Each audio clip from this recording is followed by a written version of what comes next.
इस धंधे की वजह से साइमन इतना बड़ा नहीं बना है। রজনীকান্ত ফিরে এসেছেন এবং এইবার তিনি শুধু পর্দা নয়, ভেঙে দিয়েছেন বক্স অফিসের সব রেকর্ড। माना वो तुम्हारे पापा थे, पर मेरा वो जिगरी दोस्त था। স্বাধীনতা দিবসের আগের দিন 14ই আগস্ট মুক্তি পেয়েছে দক্ষিণী সুপারস্টার রজনীকান্তের বহুল প্রতীক্ষিত অ্যাকশন ধামাকা কুলি।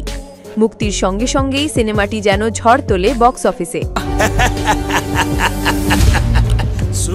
ঋত্বিক রোশন আর জুনিয়র এনটিআরের ওয়ার 2 এর মতো বিগ বাজেট সিনেমার সঙ্গে তুমুল প্রতিযোগিতা থাকা সত্ত্বেও কুলি প্রথম দিনেই আয় করে 65 কোটি রুপি।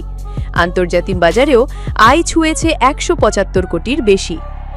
এই সিনেমা শুধু আরেকটা হিট নয়, এটা রজনীকান্তের ক্যারিয়ারের 100 বর্ণ মাইল ফলক, কারণ কুলি উদযাপন করছে এই লেজেন্ডের 50 বছরের তারকা খ্যাতি। পরিচালক লোকেশ কাংরাজ তৈরি করেছেন এমন এক সিনেমা যেখানে অ্যাকশনের গতি আর রজনীকান্তের জীবনের ছায়া একসঙ্গে মিশে গেছে। ফলাফল এক দুর্দান্ত থ্রিলিং অভিজ্ঞতা। রজনীকান্তের সঙ্গে স্ক্রিন শেয়ার করেছেন নাগার্জুন, শ্রুতি হাসান এবং বিশেষ চমক হিসাবে ছিলেন বলিউড মিস্টার পারফেকশনিস্ট আমির খান। এক কথায় তারকায় তারকায় ভরপুর। গল্প আবর্তিত হয়েছে স্বর্ণ চোরাচালান ও একজন কুলির অতীত আর বর্তমানের টানাপোড়েনকে ঘিরে।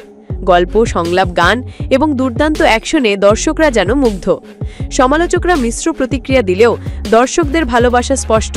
কুলি এখন তামিল সিনেমার ইতিহাস গড়তে চলেছে। একে বলা হচ্ছে বছরের সেরা ব্লকবাস্টার ক্যান্ডিডেট। 50 বছরের তারকা খ্যাতি, লক্ষ কোটি ভক্তের ভালোবাসা আর এক নতুন ইতিহাস। কুলি যেন রজনীকান্তের জীবনেরই এক নতুন অধ্যায়। আপনার কুলি দেখার অভিজ্ঞতা কেমন ছিল কমেন্টে জানাতে ভুলবেন না। ভিডিওটি ভালো লাগলে লাইক দিন, বন্ধুদের সাথে শেয়ার করুন আর এমনই আরও সিনেমা আপডেটের জন্য সাবস্ক্রাইব করুন আমাদের চ্যানেল।